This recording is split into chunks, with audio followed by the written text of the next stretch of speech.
Então, como ser um servo de Deus nos dias de hoje? É nesse tema que nós queremos meditar um pouquinho na noite de hoje. Mas antes de qualquer coisa, como a título de introdução desse assunto, eu quero dizer o seguinte, que algumas verdades bíblicas que nós encontramos a respeito do ser humano, né? Quando falo ser humano, envolve qualquer pessoa humana, né? Seja homem, seja mulher, não importa, ser humano, né? O que a Bíblia fala a respeito do que Deus, ao criar o ser humano, planejou ou pensou, né? Primeiro, você, ser humano, é planejado para render-se a Deus como submisso a Deus. Isso a Bíblia chama de adoração. Quando eu adoro alguma coisa, eu me submeto a aquilo que eu adoro. E Deus quer que nós o adoremos. Em segundo lugar, você foi formado para fazer parte da família de Deus. Você foi formado para se tornar parte da família de Deus. Isso chama-se comunhão. Adoração, comunhão. Em terceiro lugar, você foi criado para se tornar semelhante a Cristo. Semelhante a Cristo. Isso chamamos de discipulado. Então nós temos 3 pontos aqui: adoração, comunhão, discipulado. Menos de mim, mais de Cristo em mim. Discipulado. Mas há uma quarta verdade que também precisa ser colocada aqui. Quarta verdade, que é o seguinte: você foi moldado para trabalhar na causa. Moldado para trabalhar na causa. Isso chama-se serviço. Guarde então esses 4 pontos: adoração, comunhão, discipulado e serviço. Então, diante desse quadro, nós queremos então ver como é que isso funciona. Por gentileza, o slide seguinte aqui, que vai mostrar algumas coisas interessantes também. Se possível, passe o slide seguinte. Então, aí. Primeiro, é preciso que você saiba a sua missão. Qual é a sua missão? Segundo, é preciso que você entenda que Deus deu uma forma especial para você. Você não é igual a ninguém. Parece que... Não, pode parecer, mas não é igual. Ninguém é igual a ninguém. Ninguém é igual a ninguém. Terceiro, é preciso que você realize a sua função no corpo de Cristo, que é a igreja. Ninguém vai realizar o que cabe a você. Também isso é particular. E depois, não estou vendo direito se realmente eu estou com certeza, que é o 5º ponto, que é preciso que você obedeça ao chamado do Senhor.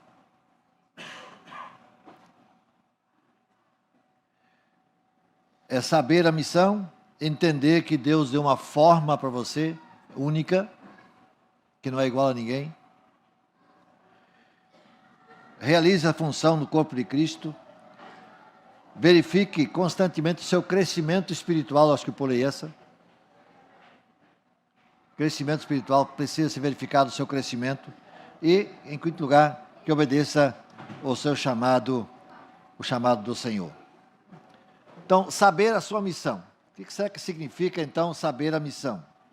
Jesus, quando esteve aqui nesse mundo, realizando o seu ministério, ele foi muito claro a respeito do que ele espera do ser humano, da criação, ou no caso da igreja que ele deixou aqui, a partir dos seus 12 apóstolos que ele formou durante aquele período lá, que resultaram sendo 11 porque Judas se desviou. Então, veja a resposta que Jesus deu a um dos doutores da lei.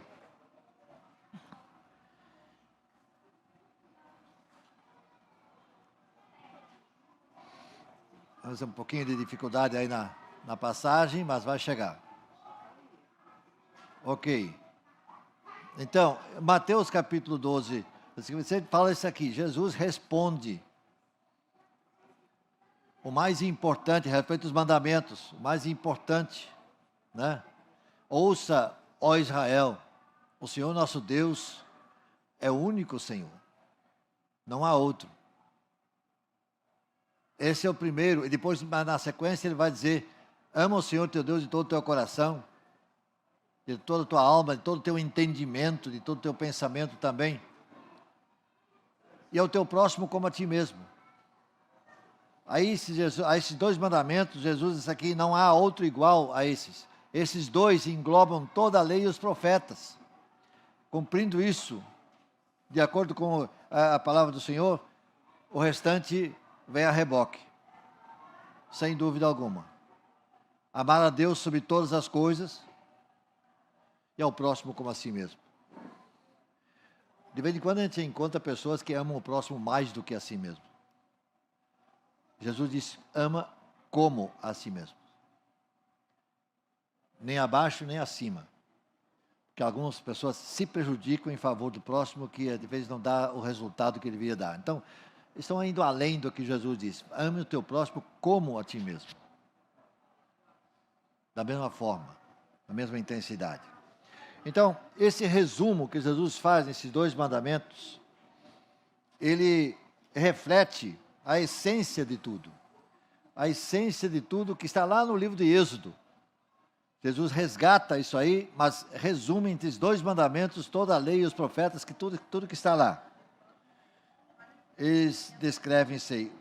Nós vimos nas tábuas da lei que foram dadas a Moisés, pelo menos o que se apresenta, e é assim que aparece também, há 4 mandamentos. Os primeiros 4 mandamentos falam do nosso relacionamento com Deus.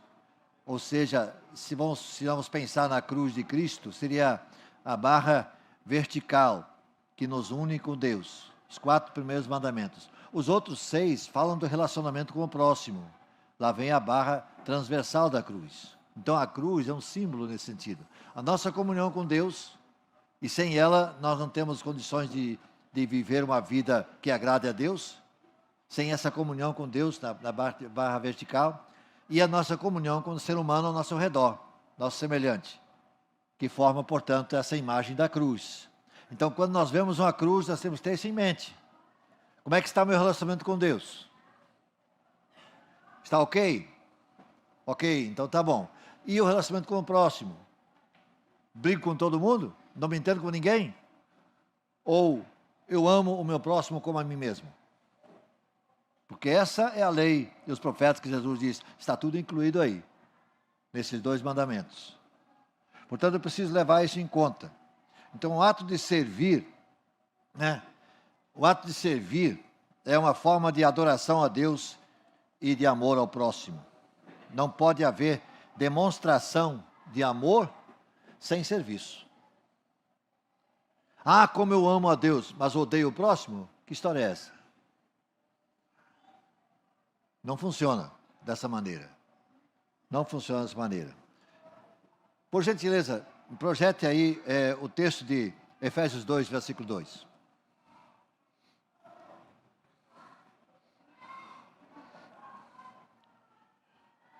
É que eu não estou pensando. Ok. Efésios capítulo 2, versículo 2.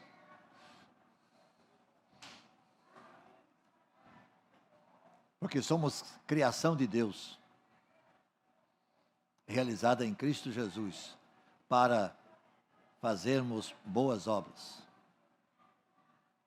as quais Deus preparou desde sempre. Criação de Deus para fazermos boas obras. Não estamos fazendo boas obras para sermos de Deus. A ordem inversa. Deus nos criou para fazermos boas obras. Para a realização de boas obras. O seguinte, por exemplo, Mateus capítulo 10. Jesus, ele sempre foi exemplo em tudo que nós podemos imaginar. Ele disse, pelo contrário, quem quiser tornar-se grande entre vocês, deverá ser servo. Quem quiser ser o primeiro, há de ser o último. Está pronto para servir, pronto para ser. Ele foi exemplo disso aí. Ele, sobretudo, é exemplo em tudo que ele nos diz. E é dessa forma que Deus age. Deus nos chama para trabalharmos para Ele e por Ele. Porque Ele tem uma missão que Ele confiou à sua igreja. Lá no passado, nós vimos isso na IBD hoje, mais uma vez. No ano passado, essa missão foi confiada ao povo de Israel, descendentes de Abraão, aos judeus. Então, ninguém, por ser judeu, é especial. É especial se fizer a vontade de Deus. Ninguém, por ser crente, membro de igreja, é especial por isso. É especial porque foi salvo por Jesus Cristo. Aí sim, se torna alguém especial. Agora, de nada adianta se não cumprir o que Deus espera que nós façamos quando Ele nos chama para isso, para realizar a sua obra que Ele confiou a nós. Nós não servimos a Deus por causa de culpa que nós sentimos, por causa de medo,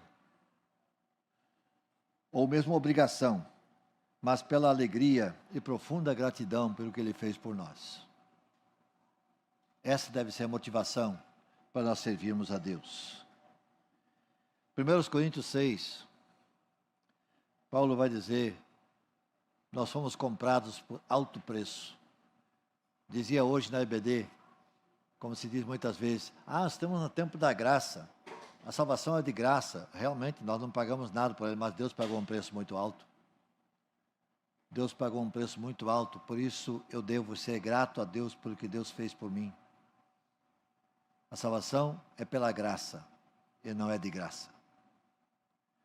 Custou caro, preço de sangue, sangue inocente de Jesus Cristo derramado na cruz por nós. Esse é o preço que Deus pagou para que eu pudesse ser redimido, resgatado, ter os meus pecados perdoados. Então eu não posso pensar, sequer pensar, que a salvação é de graça. Ela é pela graça, mas custou caro, muito caro. É preciso que eu não perca isso de vista nunca, e nem saia isso da minha memória. Fomos comprados por um preço muito alto, muito alto. E a maior demonstração do amor que nós podemos dar a alguém ocorre quando nós nos dispomos a servir essa pessoa. Jesus nos serviu, Jesus veio para servir, nos serviu, inclusive demonstração de extrema humildade que Jesus deu quando lavou os pés dos seus discípulos. Pegou ali a bacia e a toalha e diz, venham cá, vamos lavar os seus pés. E houve resistência, pelo menos de um deles. Eu não, peraí, que negócio é esse? Mas Jesus disse, depois de terminada essa missão, disse, olha, eu dei o exemplo para vocês. Eu lavei os pés de vocês. Eu sou o mestre, vocês são meus discípulos. Eu dei esse exemplo para vocês. É isso que vocês devem fazer. Aí eu fico pensando, eu nunca fiz isso, mas fico pensando se não seria uma boa experiência uma vez, Deus fazer isso, colocar na prática isso aí. Convocar um dia aí, vamos lavar os pés uns dos outros aqui.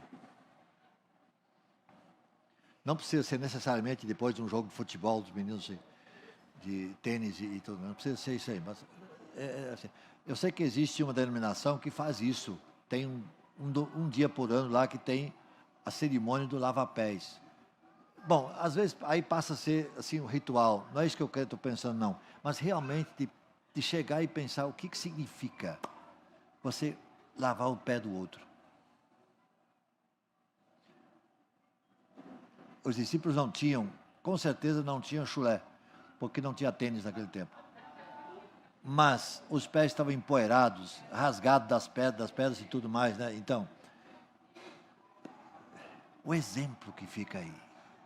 o que significa você pegar uma bacia, uma toalha e lavar o pé de alguém. E Jesus disse, eu fiz isso para vocês.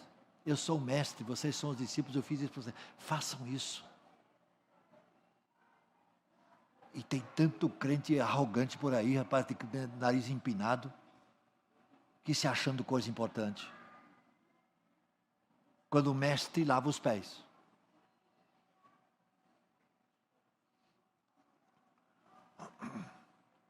Não dá. Realmente não dá. Segundo ponto, entenda a forma especial que Deus criou você para fazer.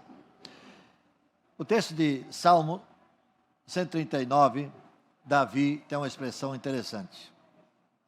Tu me criaste no meu ser, me teceste no ventre de minha mãe. Eu te louvo, porque me fizeste de modo especial e admirável. Tuas obras são maravilhosas. Digo isso com convicção.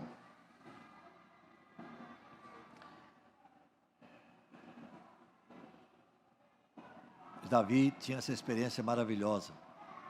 Reconheceu isso. Sendo ele rei de Israel. Mas mesmo assim, ele se coloca diante de Deus, reconhecendo o que Deus fez por ele. Deus criou todas as espécies, todas as plantas que você conhece ou imagina. E Deus criou aqueles animais que correm. Deus criou os animais que rastejam. Deus criou os animais que voam. Sem dúvida nenhuma, diferente uns dos outros. Tem outros que nadam. Criação de Deus. Cada um tem uma tarefa particular para cumprir. Naturalmente, Ele não criou seres humanos que voam, a não ser de avião, coisa assim, mas então não dá para fazer isso aí. Mas cada um de nós foi concebido e moldado como único. Entenda isso. Cada um de nós foi único, moldado como único. Nós não nos damos conta que cada um de nós é verdadeiramente único. Cada impressão digital é diferente. Cada impressão digital é diferente. Então não diga que eu sou igual a fulano de tal. As moléculas do DNA podem se reunir em um número infinito de formas. É interessante que alguém já disse que para que alguém possa ser encontrado igual a alguém, aí é uma questão de matemática, eu precisaria de um engenheiro para fazer essa conta aqui, né? Mas é igual você a 110 elevado a 2.400.000. Quanto dá isso aí, Zé?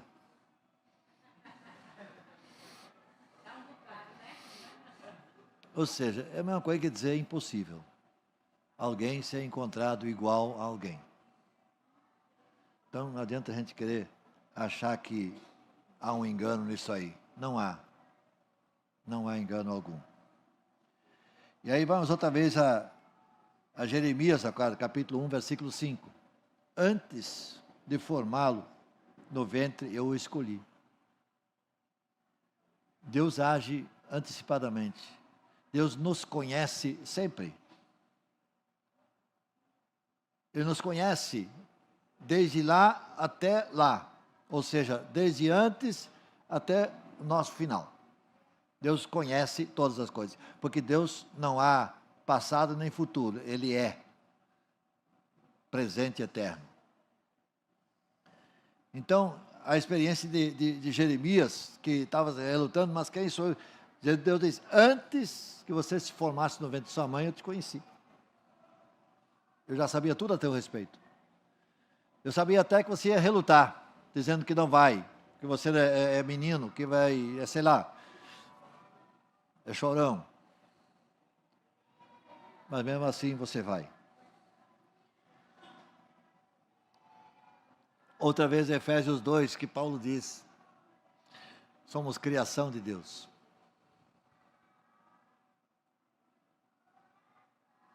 Criação de Deus, realizada em Cristo Jesus. Para quê? Para as boas obras. Não é para deleite próprio, não. Mas para prestar serviço. Crente que não trabalha é relapso. Crente que não faz o que deve fazer está deixando a desejar. Nós fomos criados para prestar serviço, para as boas obras. Há uma palavra poema, essa palavra vem do grego. Aliás, o significado da palavra poema no grego significa criação, que é a mesma coisa que manufatura. Deus formou o ser humano. Ele usou as suas mãos para formar o ser humano. Bom, fez a cópia e dali depois vem toda essa reprodução, mas ele formou o ser humano. Você não é um produto da linha de produção. Não. Henry Ford começou o negócio da produção em massa, né? E aí as peças vêm uma atrás da outra, aquele negócio assim rapidinho, formando assim. Não, você não é isso não. Você é um Rolex que é feito individualmente, um por um, peça por peça. É assim que você é. Não é da linha de produção, não. É único. Não tem outro igual. Você entende isso, meu querido? Que não tem outro igual a você?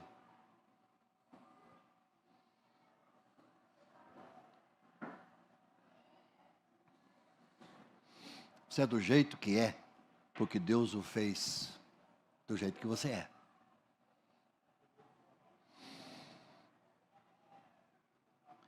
Isso é um mistério específico. Mas você é especial.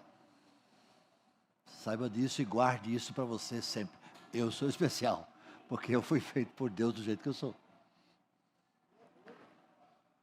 Pode ser que alguém ache você chato pra caramba, mas é assim que Deus fez você. É assim que Deus fez você. E Deus usa você chato porque você é.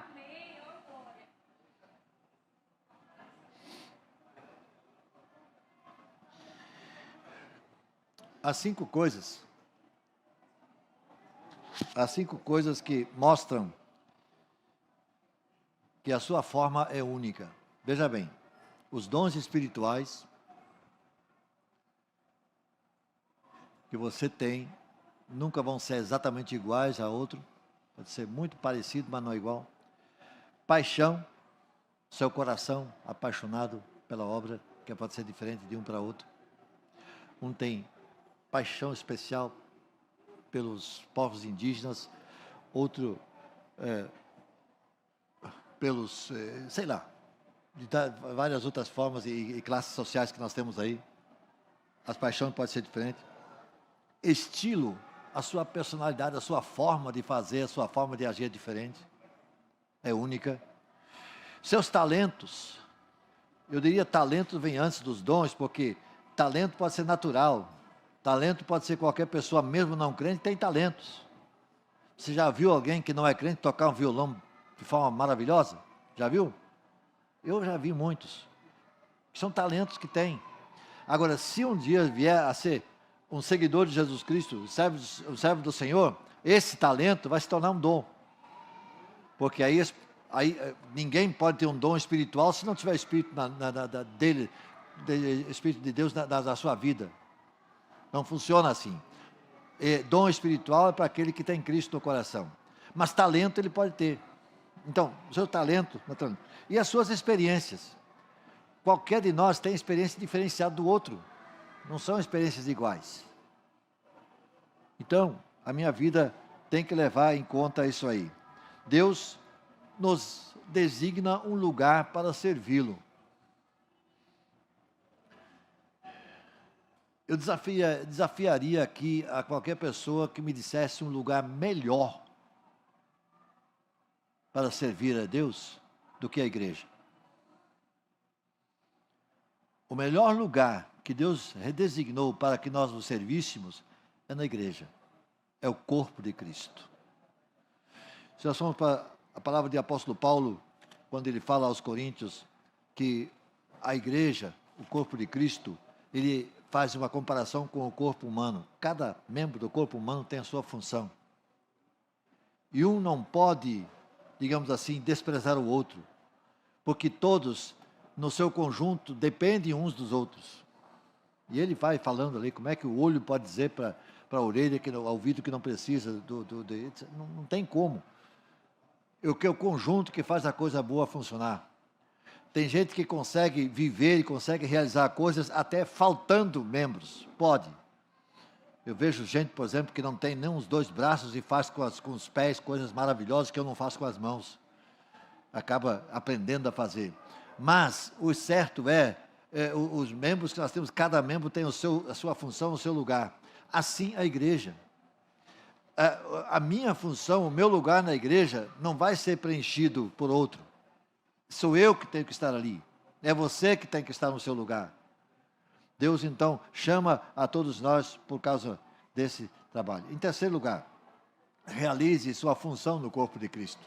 Então, se a igreja é esse lugar onde devo servir, então, cabe agora a mim realizar a minha função no corpo de Cristo. Vai lá, 1 Coríntios. 1 Coríntios, capítulo 12, 27. Ora, vamos lá? Ora, vocês são o corpo de Cristo. Vocês são o corpo de Cristo. Cada um de vocês, individualmente, é membro desse corpo. É o que eu acabei de dizer. A igreja é o corpo de Cristo. Eu sou parte da igreja. Então, sou parte desse corpo de Cristo. Sem dúvida nenhuma. Efésios 4. Aí a divisão daquilo que é realizado na igreja. Ele designa uns para apóstolos, outros para profetas, outros para evangelistas, outros para pastores e mestres. Com que objetivo? A fim de preparar os santos são os que são parte da igreja, membros da igreja. Santos na Bíblia, no Novo Testamento principalmente, são todos aqueles que são alcançados por Jesus Cristo, salvos por Jesus Cristo, são chamados santos, né? Aí quando eu vejo aqui a Baía de Todos os Santos, fica essa Baía nossa, né? Porque nós somos os salvos por Jesus Cristo, né? Então, para qual finalidade? Para a obra do ministério, para que o corpo de Cristo, que é a igreja, seja edificado. Essa é a nossa missão, nossa função aqui. O seguinte, 1 Coríntios 12, diferentes dons.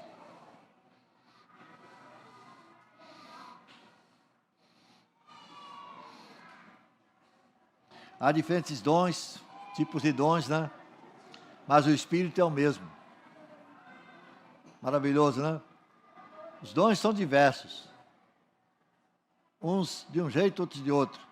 Tem gente que arruma essas cadeiras de uma forma maravilhosa. Tem outro que não sabe fazer isso de jeito nenhum. Mas se tiver um teclado aqui na frente, pode chegar e executar aí o teclado de forma maravilhosa. Que o que arruma a cadeira não tem. Aí começa a fazer sentido isso que Paulo está dizendo. Cada um tem o seu dom e o conjunto disso é que faz a harmonia, que vai fazer a coisa funcionar. Faz o corpo funcionar. A igreja é o corpo de Cristo. Cada um dos membros do corpo, exercendo o seu dom, faz a igreja funcionar. Sem dúvida alguma. Agora, aqui tem uma coisa interessante. Cada membro do corpo é um ministro. E aí nós temos como, pelo menos a denominação batista tem definido isso, a questão do sacerdócio universal. No Antigo Testamento havia o sacerdote único, o sumo sacerdote, que representava o povo, que era o representante diante de Deus do povo. Entendemos que com a vinda de Jesus Cristo ao mundo, com o ministério o sacrifício realizado por nós na cruz do Calvário, e com a instituição da igreja, com a vinda do Espírito Santo, esse sacerdócio passou a ser de cada um de nós, crentes em Jesus Cristo. Nós temos a ligação direta com Deus. Nós não precisamos de alguém que nos leve à presença de Deus.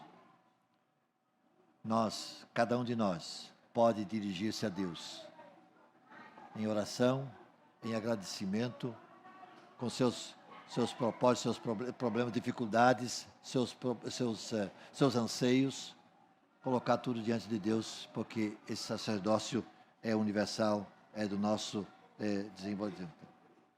Então, Deus age dessa maneira. Cada membro santo de Deus, deliberadamente, formou cada um de nós. Eu diria assim, esculpiu cada um de nós, porque Deus antecipadamente já sabe o que nós somos e o que nós vamos fazer. A exemplo do escultor mesmo. O escultor, ele pega uma peça bruta, seja de mármore, seja de madeira, e quando ele começa a talhar, ele já sabe o que vai fazer ali. Porque a imagem que ele quer fazer já está na mente dele. Então, Deus, de antemão, sabia o que nós seríamos hoje. Porque ele já nos talhou dessa forma, ou já sabia, já antecipadamente, tudo a respeito de nós, porque ele conhece todas as coisas. Como eu disse ainda há pouco, ele conhece o passado e conhece o futuro. Ele é o agora eterno. Para Deus não existe passado nem futuro.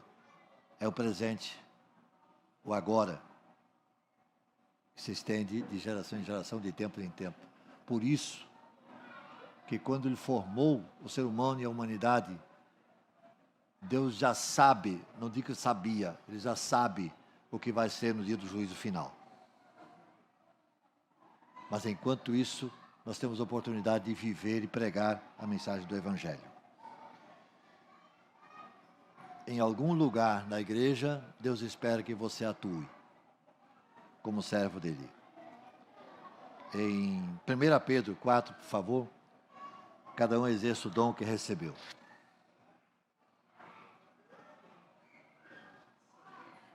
Eu acho que é outro texto. 1 Pedro capítulo 4, versículo 10. Cada um exerça o dom que recebeu para servir os outros. Para servir quem? A si mesmo? Os outros. Pedro diz isso, entendeu isso. Cada um exerça o dom que recebeu para servir o outro. Nós não estamos aqui para nos locupletarmos.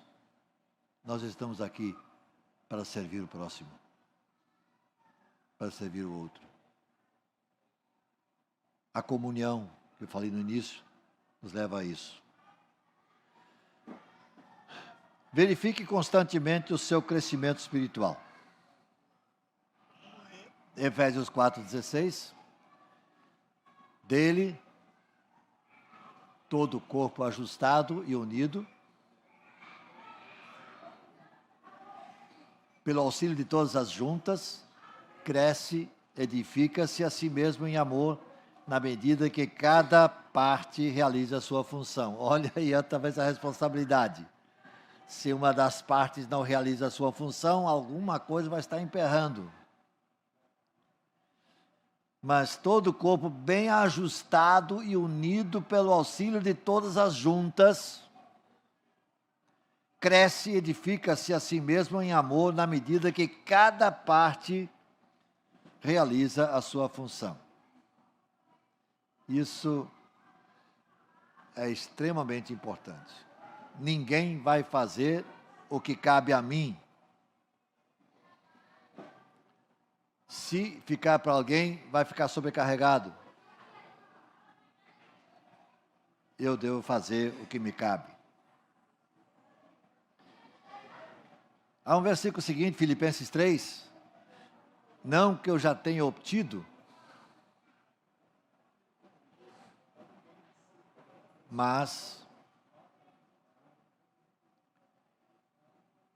nem de ser aperfeiçoado, mas eu prossigo para alcançar. Eu continuo. Ainda que eu tenha tido vitórias, há mais coisas a conquistar. Mais coisas a conquistar. Então, o que eu vou fazer com os dons e talentos que Deus me deu.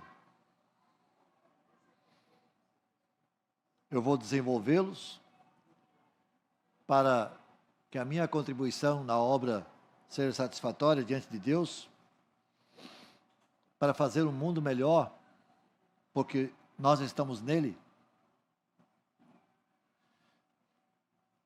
Se a igreja for tirada do mundo hoje, o mundo vai ficar melhor ou vai ficar pior? Tanto, o que eu estou fazendo para tornar o mundo melhor? Quando Deus nos pede para amá-lo acima de todas as coisas, é porque Ele sabe que só podemos realmente ministrar e amar as outras pessoas quando estamos bem alimentados. Amando a Ele verticalmente, podemos amar horizontalmente quem está ao nosso lado. Eu preciso desse alimento que vem de cima para poder me relacionar perfeitamente com quem está ao meu lado, com quem é meu semelhante. Então, através de uma constante comunhão com Deus, eu preciso estar atento a isso, e com isso eu consigo esse alimento que eu preciso. Se não estamos buscando esse alimento espiritual, nosso servir pode se transformar somente em ocupação e não em realização. É isso que não agrada a Deus e não nos abençoa no relacionamento com o próximo. Portanto, devemos constantemente refletir e verificar se não estamos ficando atrofiados, obtusos, mesmo fazendo parte do corpo. Talvez nós tenhamos uma vida de devoção, mas não estamos realmente buscando o que Deus espera de nós. E, em quinto lugar, obedeça. Obedeça sempre o chamado do Senhor. Jesus, antes de morrer na cruz, lá em João 17, versículo 4, ele conversou com Deus. Lá no capítulo 7, quando ele tem a chamada oração sacerdotal. Essa oração sacerdotal é interessante, porque nessa oração Jesus orou por mim e por você. Você é crente em Jesus? Você já nascido de novo? Se é, então Jesus orou por você. Jesus disse, eu não oro somente por esses que estão aqui ao redor dele, são os, eu não me lembro se nesse momento Judas ainda estava ou não, mas os 11 ou 12 que estavam ali. Eu não oro somente por esses, mas também por aqueles que por a sua palavra vão crer. E aí estamos nós. Os discípulos pregaram a palavra a partir do Pentecostes em diante, aí a palavra foi sendo anunciada, a igreja foi crescendo, e hoje nós estamos aqui, em razão desse crescimento que começou lá com os apóstolos. Jesus então disse, eu não oro somente por esses, mas também por aqueles que vão crer por causa do testemunho deles. Ou seja, ele orou por mim. Oh, maravilha. Orou por você também. Nessa oração sacerdotal. E é interessante verificar isso. Então, ele diz essa palavra, por favor, projeta de novo, que o pessoal não leu direito. Por gentileza. Nossa equipe aí, tá beleza? Olha aí, ó. Eu te glorifiquei na terra. Não, acho que não é isso não. Ah, sim, eu te glorifiquei na terra, completando a obra que me deste para fazer. E nesse momento de extrema, já antevendo o que vai acontecer daqui a pouco, a traição, a prisão, o julgamento e tudo mais isso aí. Então Jesus ora, eu te glorifiquei na terra, completando o que me deste fazer. Mais adiante, um pouquinho mais adiante, ele vai dizer, lá na cruz, está consumado. Nada mais resta a fazer. Está concluído. Nada mais resta a fazer. Jesus cumpriu fielmente o chamado, a sua missão. Mas, se você não está envolvido em um ministério, que desculpa você tem? Por que não está? Projeta esses nomes aí desse pessoal que nós encontramos na Bíblia. E veja bem, Abraão era velho. José foi maltratado. Moisés gaguejava. Davi teve problemas sérios na área de família. Jeremias, depressivo. Poderia incluir Elias também. Não Elias aqui, o outro, Elias de lá, também depressivo. Jonas, relutante. Nínive, que nada. Pegar um navio que vai para o mais longe possível. Marta, o tempo todo preocupada. Ocupada com as coisas dentro de casa. É uma relação de nomes desconhecidos nossos, que nós encontramos nas páginas da Bíblia, que apresentam seus desajustes. Mas Deus usou cada um deles. Deus usou cada uma dessas pessoas de forma magnífica. Será que nós temos alguma desculpa para dizer: Deus pode ter usado fulano de tal, mas a mim eu não sirvo para nada? Moisés disse: não dá não, que nada. Como é que eu vou me apresentar diante do faraó? Eu não sei nem falar direito. Eu gaguejo. E Deus disse: e daí? E daí? Você gagueja. Mas Arão fala direitinho. Então você vai falando no ouvido de Arão e Arão fala para o faraó. Deus resolve a situação. Resolve. Então qual a desculpa? Não tem desculpa. Não sei se tem um texto aí de 1 Timóteo, que Paulo diz, Paulo fala com Timóteo, por gentileza. Não negligencie o dom que foi dado por mensagem profética, por imposição de mãos, presbíteros. Seja diligente nessas coisas, dedique-se inteiramente a elas, para que todos vejam o seu progresso.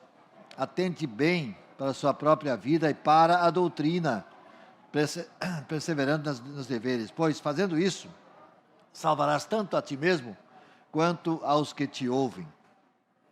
Então, quando Deus chamar no céu e lhe perguntar: como é que você encarou a presença de Jesus na sua vida?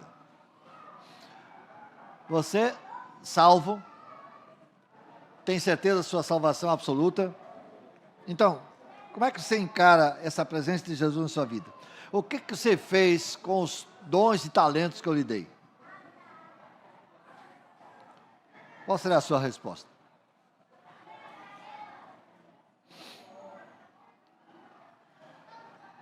A recomendação é que você obedeça o chamado de Deus para a sua vida.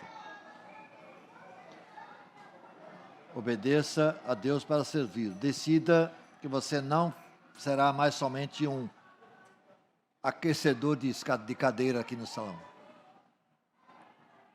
mas que se dispõe a trabalhar para o Senhor. Se de fato vocês quiserem fazer o bem, projete por favor esse texto de 1 Pedro. Se de fato vocês quiserem fazer o bem,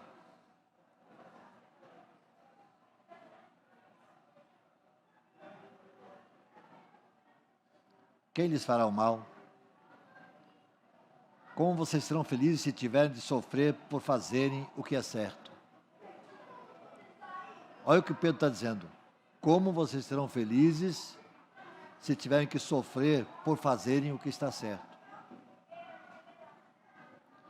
Não tenham medo de ninguém, nem fiquem preocupados.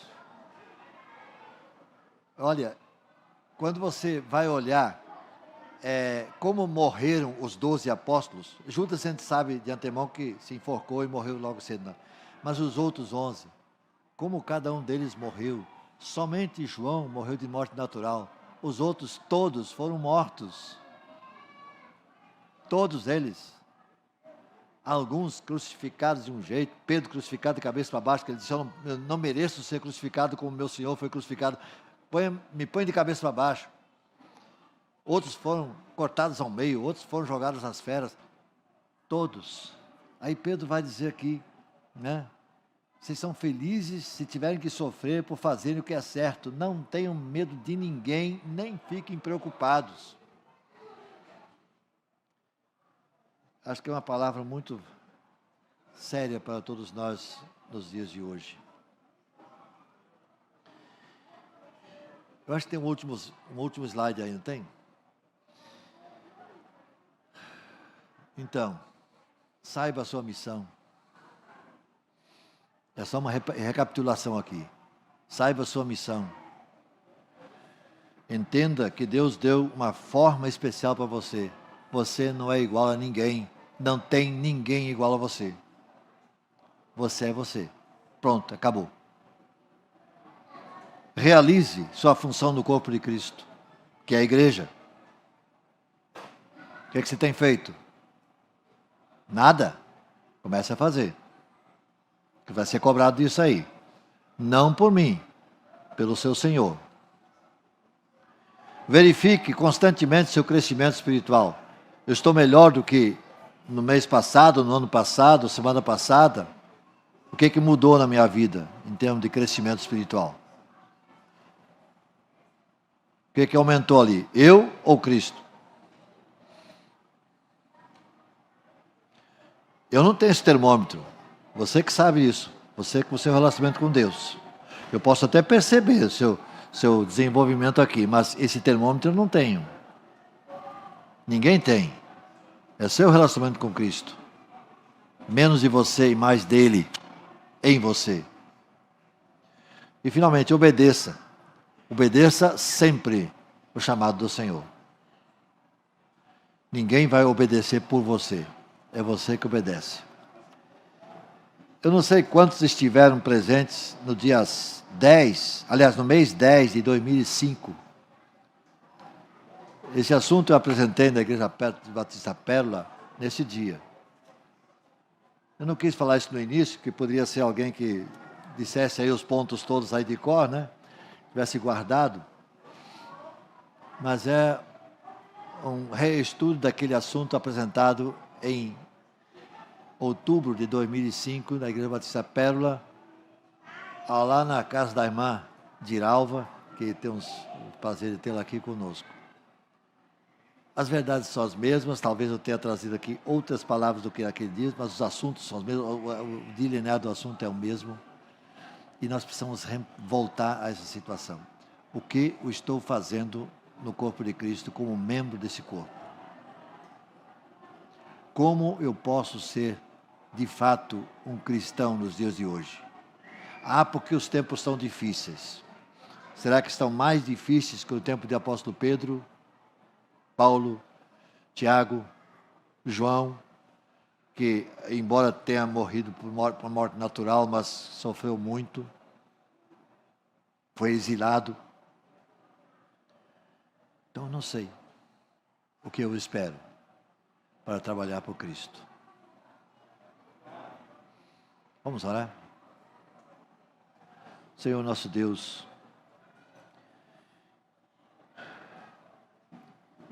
atenda, Deus, a nosso desejo, nossa oração, de fazer com que o nosso viver aqui neste mundo seja um viver de acordo com Tua vontade, o Teu querer, o Teu desejo para a Tua igreja, que nós somos parte dessa igreja. Enquanto Tua igreja, corpo de Cristo, de forma local, aqui na Igreja Batista Pérola dos Mares, ó Deus, que nós possamos de fato preencher esses requisitos, pré-requisitos que Tu estendes, nos colocas para que nós sejamos parte desse corpo de uma forma efetiva. E dessa forma, Senhor, podemos fazer com que o que aqui fizemos há de exaltar o Teu nome, há de Te glorificar, e há de fazer com que o Teu Evangelho cresça, E tu, Senhor, sejas glorificado em nosso trabalhar, em nosso agir, através do nosso caminhar aqui neste mundo. E que o nosso andar por aqui, por este mundo, seja de tal forma notório para todos aqueles que nos cercam e que ainda não conhecem o Evangelho, possam perceber que algo diferente há em nós, para que em nós aconteça o que o apóstolo Pedro disse, que nós vivamos de tal forma que aqueles que nos veem possam querer saber a razão da esperança que há em nós. E dessa forma possamos anunciar-lhes o Evangelho de Jesus Cristo. Ó Pai, que nós possamos, de fato, viver o cristianismo de forma efetiva nesse tempo presente. Tão difícil, mas não será impossível para nós. Queremos estar dentro do Teu querer, da Tua vontade. E dessa forma, Senhor, através do nosso viver, glorificar o Teu nome. Em nome de Jesus. Amém.